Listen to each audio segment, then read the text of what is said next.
Captain William Harris stood at the viewscreen of the Earth Defense Fleet flagship Defiant.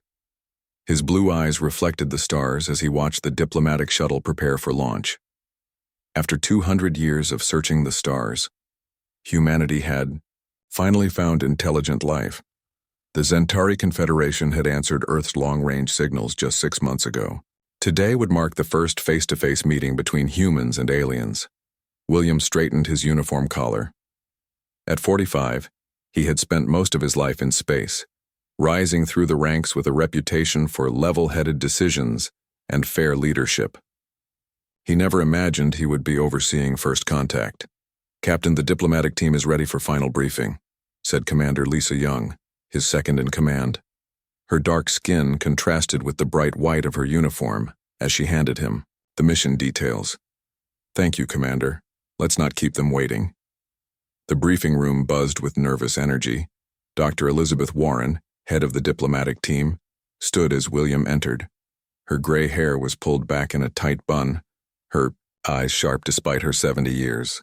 As Earth's foremost xenolinguist, she had spent decades developing possible communication protocols for this exact moment. "Captain Harris," she nodded. "We're as prepared as we can be." Next to her sat Lieutenant John Miller, security coordinator, and 5 other specialists chosen for their expertise in various scientific and cultural fields. Each wore the blue and gold uniform of the diplomatic corps. "The shuttle leaves in 30 minutes, William said. "Are there any last questions?" Dr. Warren shook her head. "We've prepared for this moment for months. The translation matrices are ready, the cultural presentation packages are loaded, and our gesture recognition software is running at peak efficiency." William looked at each face around the table. These brave people were about to make history. "Remember, we represent not just the United Earth government, but all of humanity. Our primary goal is peaceful contact. Follow Dr. Warren's lead at all times." Susan Gray, the communications officer, raised her hand. She was the youngest member of the team at just 28, with short brown hair and eager eyes. "Captain, what if their intentions aren't peaceful? The Zentari messages have been vague." William appreciated her directness. "All first contact scenarios involve risk, Officer Gray. That's why the Defiant will remain at high alert, and why your shuttle is equipped with emergency protocols. But we must approach with open hands, not closed fists." As the meeting ended, William shook hands with each team member. When he reached Susan, he held her gaze a moment longer. "Keep your channels open at all times." "Yes, sir," she replied. William watched from the bridge as the diplomatic shuttle launched. The small craft looked fragile against the vastness of space as it headed toward the neutral meeting point near Proxima Centauri. 300 crew members on the Defiant held their breath, watching history unfold on their screens. "Broadcast all known welcome messages on all frequencies," William ordered. Susan's voice came through the comm system. "This is Earth Diplomatic Shuttle Horizon broadcasting peaceful greetings in all formats. We come in friendship." For several minutes there was no response. Then, without warning, space seemed to ripple as 5 Zentari vessels suddenly appeared where empty space had been moments before. "Stealth technology," muttered Commander Young. "Our sensors didn't detect them at all." William leaned forward. "Maintain position. Let's see how they respond to our delegation." The Zentari ships were unlike anything humans had designed. Curved, organic-looking vessels that seemed to absorb light rather than reflect it. They surrounded the diplomatic shuttle in perfect formation. "Still broadcasting welcome messages," Susan reported. "No response yet from—" Her voice cut off as a brilliant purple beam shot from the lead Zentari ship, slicing through the diplomatic shuttle. "No!" William shouted, rising from his chair. The shuttle didn't explode. Instead, it split cleanly in half, systems failing as air vented into space. Emergency force fields activated, but they weren't designed for such catastrophic damage. "Get rescue craft launched now," William ordered. "Target defensive systems on those vessels." Before the Defiant could respond, more Zentari ships appeared, surrounding them completely. "Sir," the sensor officer called out, "we're detecting quantum fluctuations. More ships incoming." A transmission burst through on all channels. The view screen showed a being unlike anything humans had imagined. It had 6 eyes arranged in a circle around what might be a head, skin that shifted colors like oil on water, and multiple limbs that moved with unsettling precision. Lesser species have no place among the stars, it said in perfect English. Your extinction is merely efficient housekeeping. I am High General Kazur of the Zentari Confederation. Remember this name, for it is the last you will hear before your species joins the 17 others we have cleansed from this sector. William felt his blood run cold. This is Captain William Harris of Earth. You've attacked a peaceful diplomatic mission. We demand you cease hostilities immediately. High General Kazur made a sound that might have been laughter. Demands? You are not in a position to make demands. We studied your transmissions for months. Your species is divided, primitive, and expansionist. The galaxy has no room for another cancer. Sir, Commander Young interrupted, getting a weak transmission from the shuttle. Susan Gray's face appeared on a secondary screen. Blood streaked her forehead and alarms blared behind her. Captain, they killed everyone instantly. The beam, it targeted only living tissue. I was in the shielded comm bay. They're boarding now. I've activated the black box recorder. Earth needs to know. Her transmission cut off as a door behind her burst open. We need to help them, William said. Sir, we're completely outgunned, Commander Young warned. Sensors show 47 Zentari vessels now, with more arriving. William made the hardest decision of his life. Plot an emergency jump back to Earth. We need to warn them. Sir, we can't just leave Officer Gray. We can't save her by dying here, William said, his voice breaking. Helm, get us out of here, maximum speed. The Defiance engines roared to life as they turned away from the diplomatic disaster. Several Zentari ships fired, hitting their rear shields. Shields at 60%, called the tactical officer, initiating jump in 5 seconds. The helm officer announced. As the stars began to stretch around them, William caught a final glimpse of the shuttle on the view screen. Zentari troops were dragging Susan's struggling form into their ship. The Defiant escaped into faster than light. Travel, carrying with it humanity's first, terrible knowledge of what waited among the stars.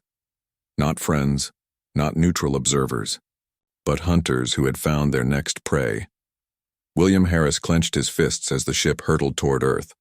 They had perhaps 6 months before the Zentari would reach humanity's homeworld. 6 months to prepare for a war they couldn't hope. To win against an enemy that considered their extinction to be simple housekeeping. Set course for Earth, he said quietly. And God help us all. 6 months passed in a blur of desperate preparation. The warning Captain Harris brought home changed everything. Earth united as never before, setting aside old conflicts in the face of extinction. Admiral Laura Bennett stood in the global defense command center buried deep beneath the Rocky Mountains. At 52, she had never expected to lead humanity's final stand. Wall-sized screens showed the approaching Zentari fleet. Over 300 ships now, still 2 days from Earth orbit. How are the evacuation efforts going? She asked General Kevin Porter, who commanded Earth's ground forces. Kevin ran a hand over his short gray hair. His brown eyes were bloodshot from lack of sleep. We've moved about 30% of the civilian population to the underground shelters. Not nearly enough. Laura nodded grimly. Every nation had converted mines, subway systems, and natural cave networks into shelters. But there wasn't room for everyone. Earth's population of 10 billion couldn't hide underground. The orbital platforms? She asked. All 23 are armed and ready, Kevin replied. But the simulations show they'll last less than 3 hours against the Zentari weapons. A young officer approached with a tablet. Admiral, President Wilson is ready for you. Laura followed him to a small communication room. The screen showed President Diane Wilson, her face lined with the weight of the past 6 months. Once known for her bright smile and silver-streaked black hair, she now looked decades older. Admiral, your assessment, please, the President said, without greeting. Madam President, I won't lie. Our chances are poor. We've built every weapon we could, converted every ship, trained every willing adult. But their technology is simply too advanced. The President closed her eyes briefly. And the Lazarus Protocol? Dr. Russell reports it's at 80% completion. It's our best hope, but it's still theoretical. President Wilson finished. And the Mercy Protocol? Laura swallowed hard. Of all the desperate plans they had prepared, this one troubled her most. Teams are in place. When we fail, they're prepared to ensure at least one Zentari officer survives. We've studied the transmissions from the first encounter. They're hierarchical. Leaving one alive, especially one who witnessed our last stand, should ensure our story spreads. President Wilson's face hardened. So even in defeat, humanity will not be forgotten. I've studied Earth's history these past months. Every genocide, every attempted erasure of a people. The victors always try to erase those they destroy. We won't allow that. No, ma'am, Laura agreed. If we fall, at least the stars will know. Our name. The communication ended. Laura returned to the command center just as alarms began to sound. They're accelerating, shouted the sensor officer. New ETA, 12 hours. Laura felt the floor drop beneath her. All forces to battle stations. Begin final civilian evacuation to shelters, and get me Dr. Russell. Across the globe, humanity prepared for its darkest hour. In New York, families hurried into subway stations converted to bunkers. In Beijing, soldiers helped elderly residents into underground complexes beneath the ancient city. In Lagos, children clutched precious belongings as they were led into abandoned mining tunnels. In a hidden laboratory under the Montana wilderness, Dr. Alan Russell worked frantically to complete the Lazarus Protocol.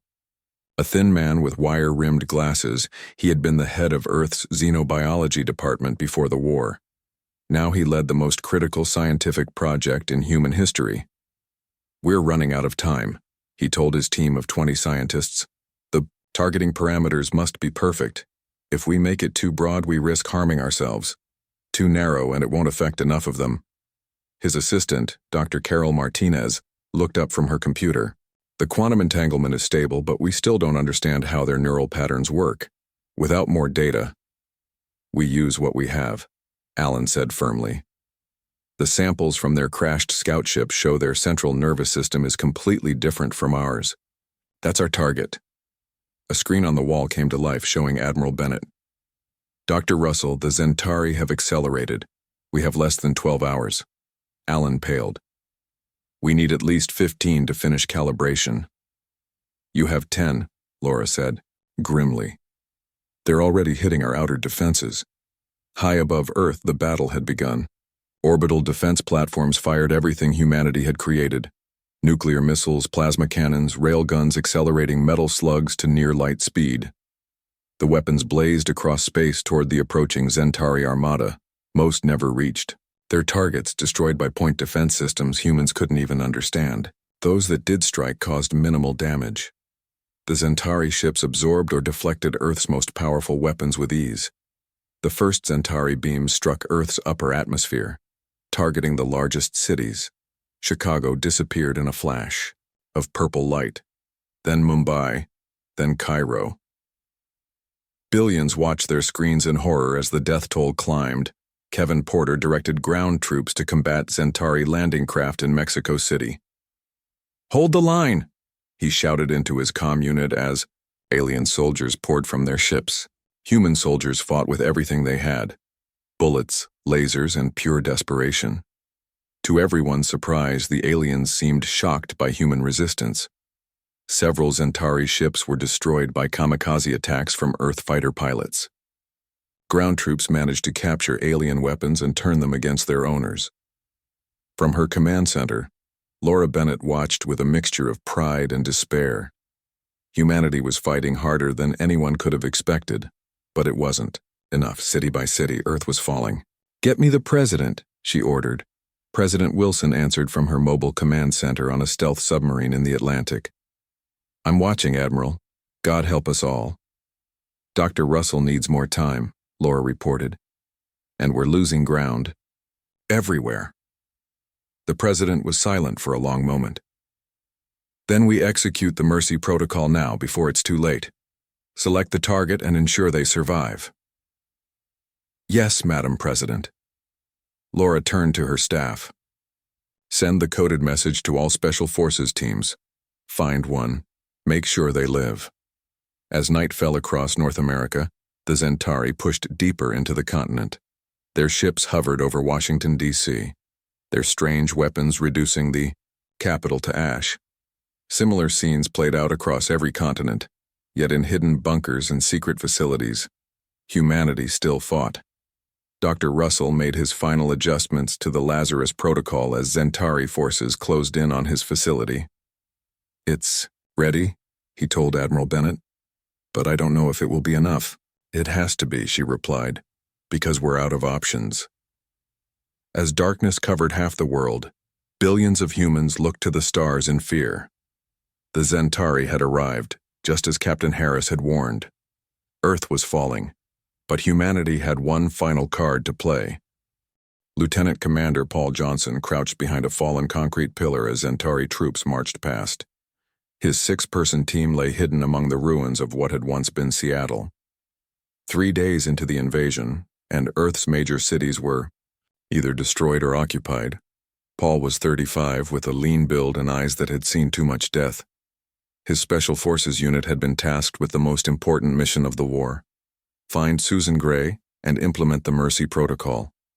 "Clear," whispered Sergeant Kelly Mason, his second in command. Her face was streaked with dirt and blood, but her eyes remained focused. "The landing pad is 3 blocks north. Their command ship landed there 6 hours ago." Paul nodded. Intelligence suggested Susan Gray was still alive after months of Zentari experimentation. If anyone knew the aliens' weaknesses, it would be her. "Remember," Paul told his team, "this isn't just a rescue mission. We need to identify a suitable Zentari officer for the protocol." "Still don't understand why we're keeping one of them alive," muttered Corporal Ryan Wade, checking his captured Zentari weapon. "Orders from the top," Paul replied. "Now move out. Stay in the shadows." The team moved through the ruined city. Fires still burned in many buildings. Bodies lay in the streets. Some had been there for days, others were fresh. The Zentari were methodically destroying every sign of human civilization. When they reached the edge of the landing zone, Paul used a small scanner to check for life signs.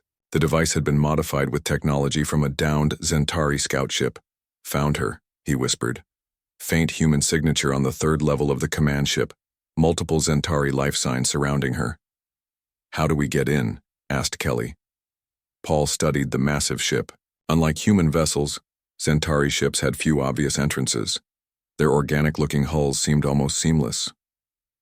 "We use their own tech against them," Paul said, holding up a small device taken from a dead Zentari soldier. "This should get us through their security perimeter. Then we follow the life signs to Gray." The team moved forward when the guard pattern changed. The alien device worked. The security field around the ship rippled and allowed them to pass through.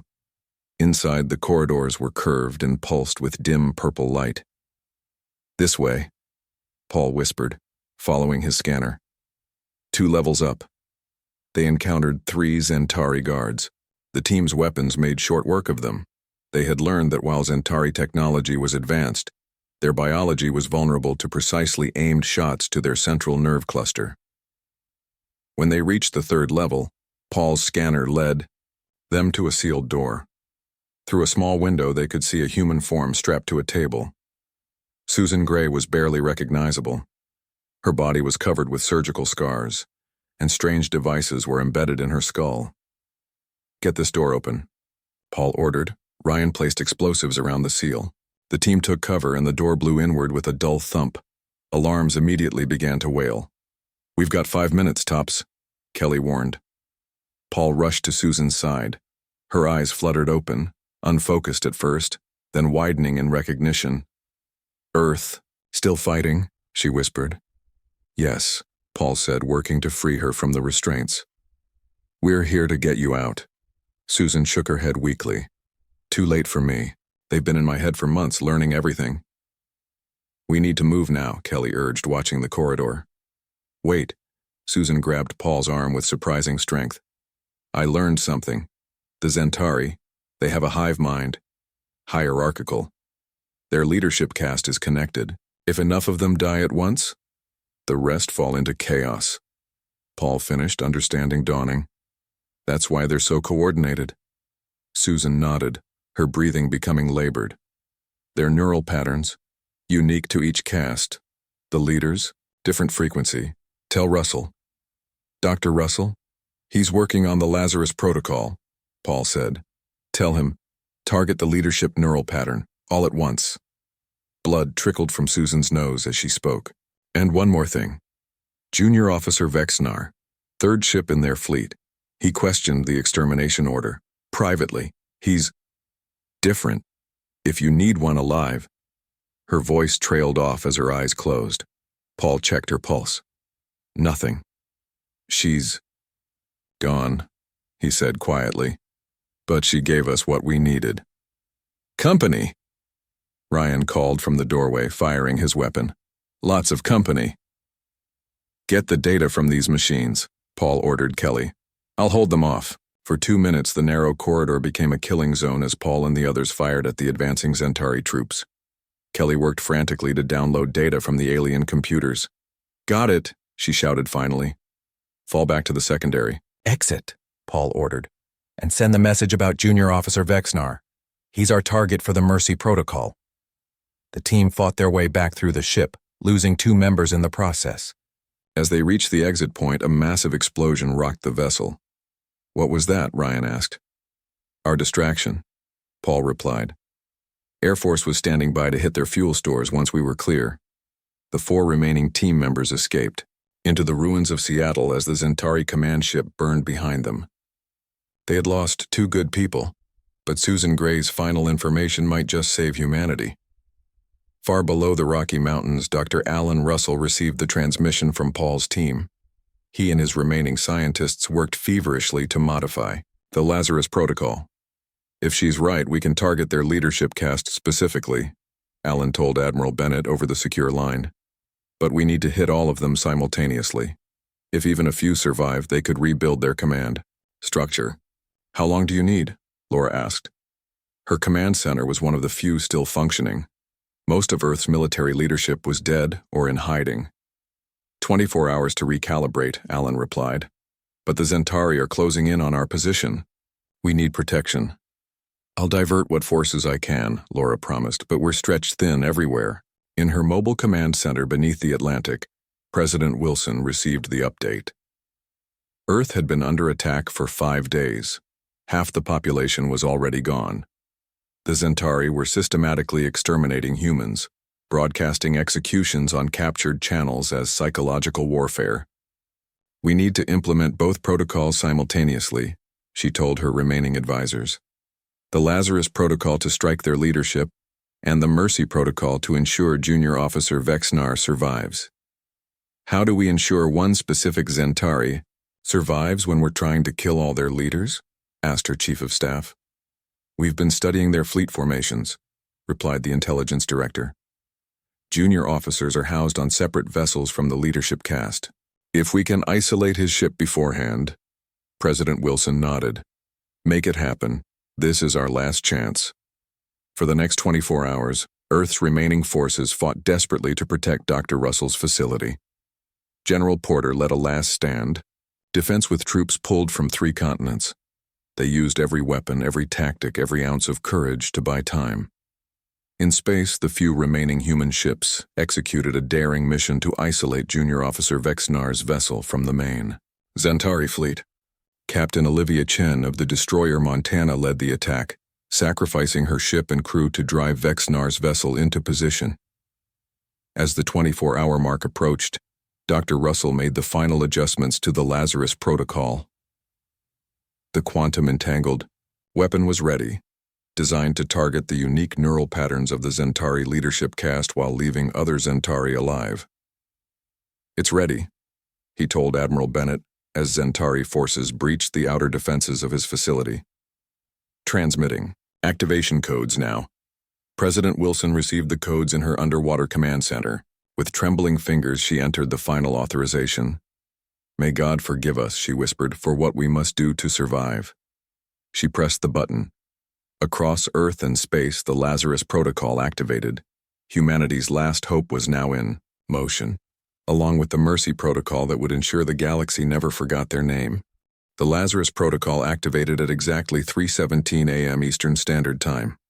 For a brief moment, nothing seemed to happen. The quantum-entangled weapon operated on principles few humans fully understood, targeting specific neural patterns across vast distances simultaneously. Aboard the Zentari flagship in orbit around Earth, High General Kazur was addressing his command staff. The extermination of humans was proceeding as planned, if slower than expected due to unexpected resistance.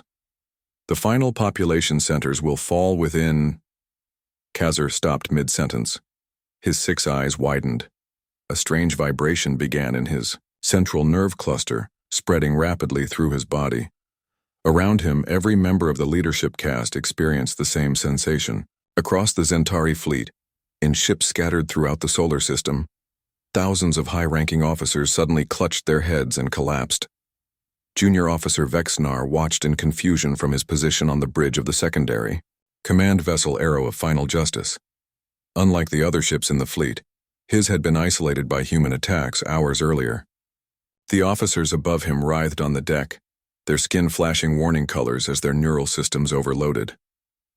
"What is happening?" he asked, but no one answered. The crew members from lower castes stared in horror as their leaders died before their eyes. On the main view screen, Vexnar could see other Zentari ships firing upon each other.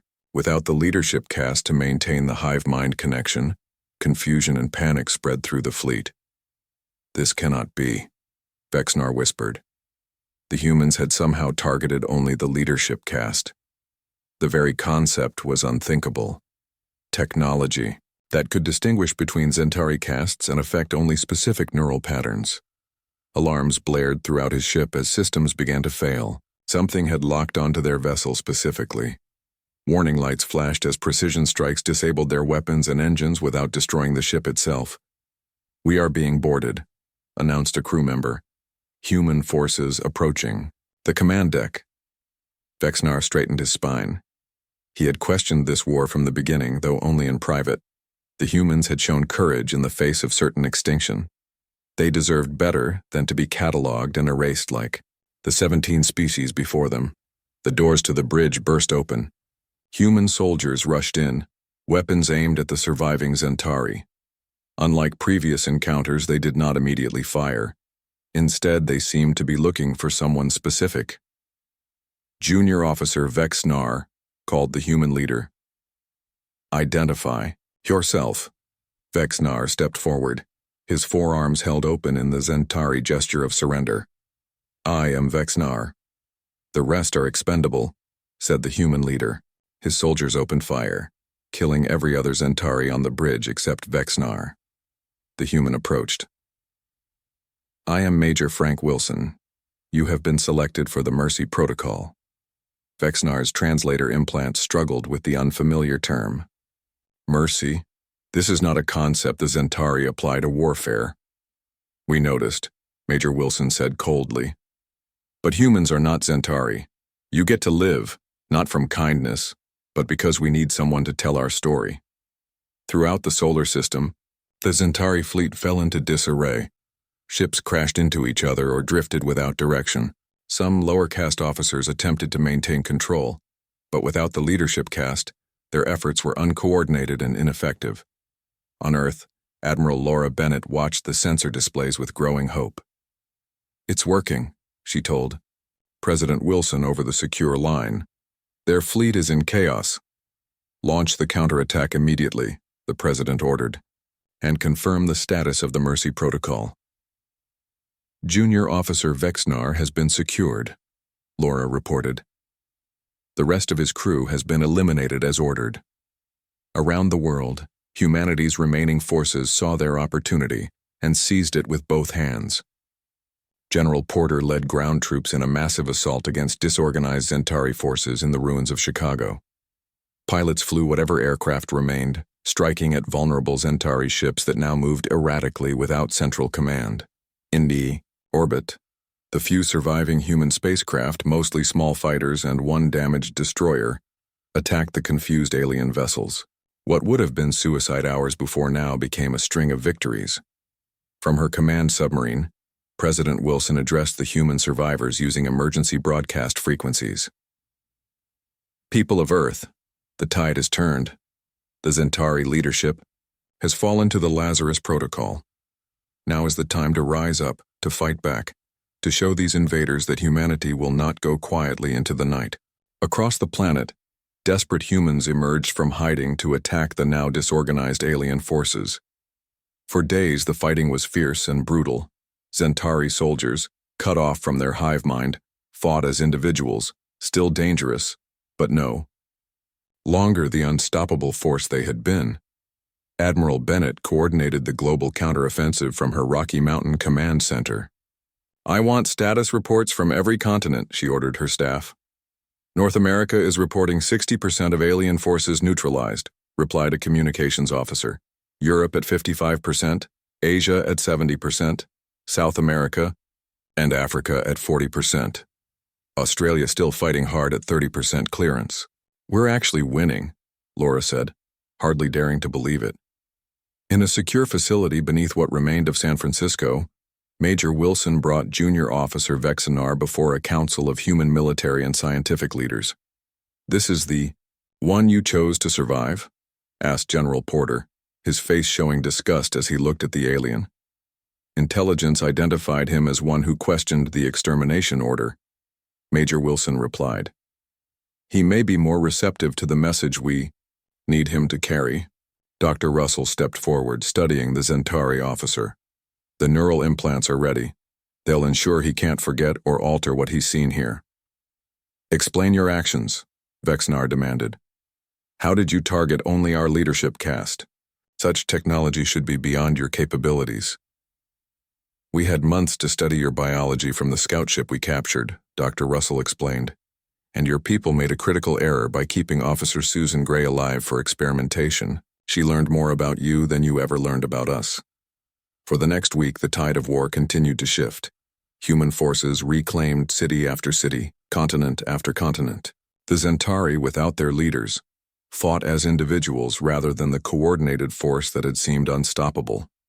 By the 10th day after the Lazarus Protocol activated, the last major Zentari stronghold fell to a combined force led by General Porter himself. 2 months after the invasion began, Earth was free of Zentari forces. The cost had been devastating: over 4 billion humans dead, entire ecosystems collapsed, cities reduced to ash and rubble. The survivors were changed forever, hardened, unforgiving, and united by terrible resolve. In what remained of the United Nations building in New York, President Wilson addressed the survivors of humanity. Behind her stood Admiral Bennett, General Porter, Dr. Russell, and the other leaders who had guided Earth through its darkest hour. "Today we reclaim our world," she said, her voice broadcast to every functioning receiver on the planet. "But we must never forget what happened here. And neither must the galaxy." 5 years passed. Earth rebuilt slowly from the ashes of the Zentari invasion. The scars remained visible from orbit. Vast regions of the planet still bore the marks of alien weapons. But humanity had survived, and in surviving, had changed forever.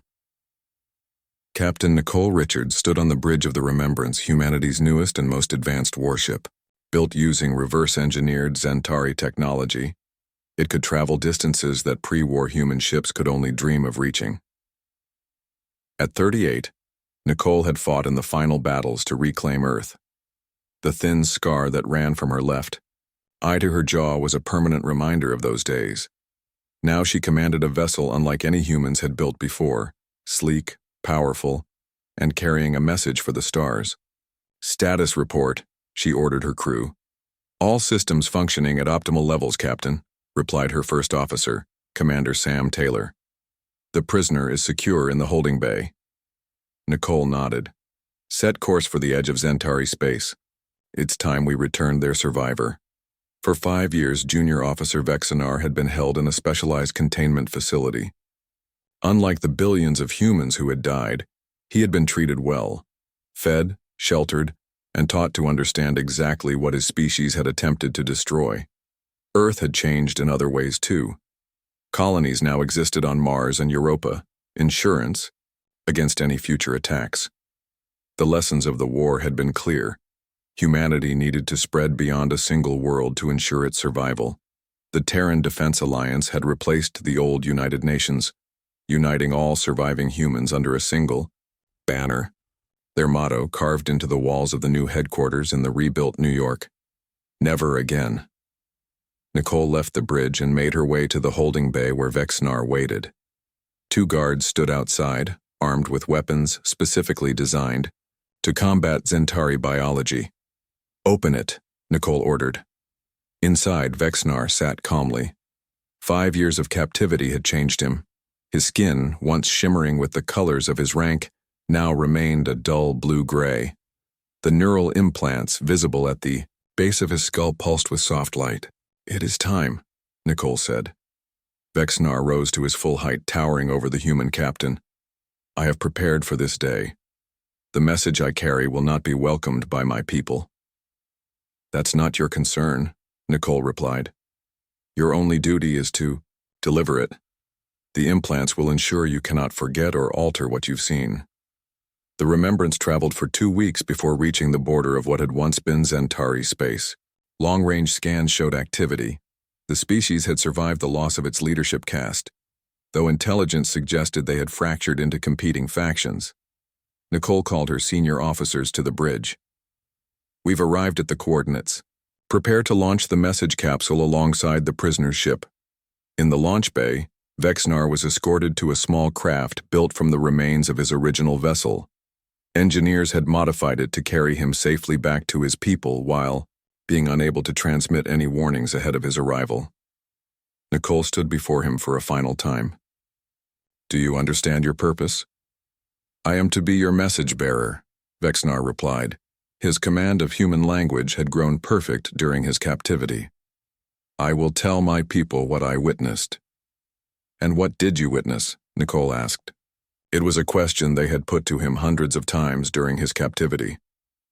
"I witnessed the near destruction of a species that refused to be forgotten," Vexnar recited. "I witnessed humans fight when they should have surrendered. I witnessed your world burn and your people rise from the ashes. I witnessed the Mercy Protocol, the choice to let me live not from compassion, but so that my testimony would endure." Nicole nodded. The neural implants contain perfect records of Earth before the war, during the invasion, and after our recovery. They cannot be removed without killing you. They cannot be altered or suppressed. Every memory will remain crystal clear for the remainder of your life. "I understand," Vexnar said. "What I do not understand is why you are returning me now, after 5 years." Nicole's expression hardened. "Because now we're ready. The Remembrance is not the only ship we've built. The Terran Defense Fleet now includes 20 vessels like this one, all equipped with weapons that can target specific Zentari castes." She stepped closer to the alien who towered above her. "Tell your people what you saw. Tell them of our world, our art, our children. Tell them how we died, then tell them how we returned. Tell them that we could have exterminated your entire species as you tried to do to us, but we chose to let you live. Not from mercy, but so you could bear witness." Nicole handed Vexnar a small data crystal. "This contains coordinates to 17 other worlds where Zentari fleets exterminated emerging civilizations. We found the records in your ships. We've already visited 3 of them, searching for survivors." Vexnar's 6 eyes widened. "And if there are survivors? Then they will join us," Nicole said simply. "Every species the Zentari tried to erase becomes part of our alliance. Every survivor becomes our brother or sister in the fight against extinction." She gestured to a technician, who activated a wall screen showing a star map. 17 points of light pulsed on the display. "These are the worlds your people destroyed," Nicole said. "We are implementing the Mercy Protocol for each of them. If we find no survivors, we will preserve their memory. If we find even one, we will help them rebuild. And if we find their destroyers still present..." She let the implication hang in the air between them. "We are the first message bearers," Nicole continued. "There will be others. Go now, and let the galaxy know humanity's name." Vexnar was escorted to his ship. As the launch bay doors opened to the void of space, Nicole returned to the bridge of the Remembrance. "Prisoner's vessel has cleared the bay," reported the tactical officer. "Track his course until he reaches Zentari space," Nicole ordered. "Then prepare to jump to the coordinates of the next potential survivor world." Commander Taylor approached her chair.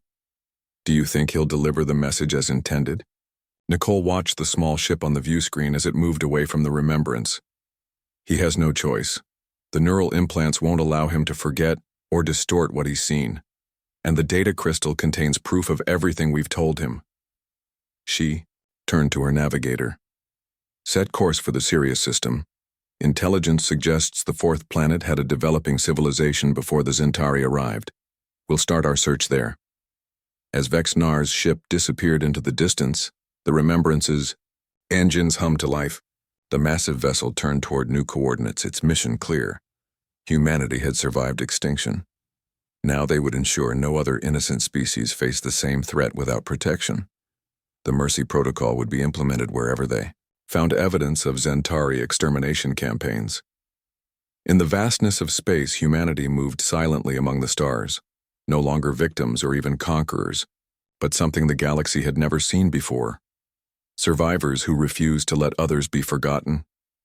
And somewhere in the emptiness between worlds, Junior Officer Vexnar carried the story of their resolve back to a people who had never expected to create an enemy more determined than themselves. The galaxy would indeed remember humanity's name.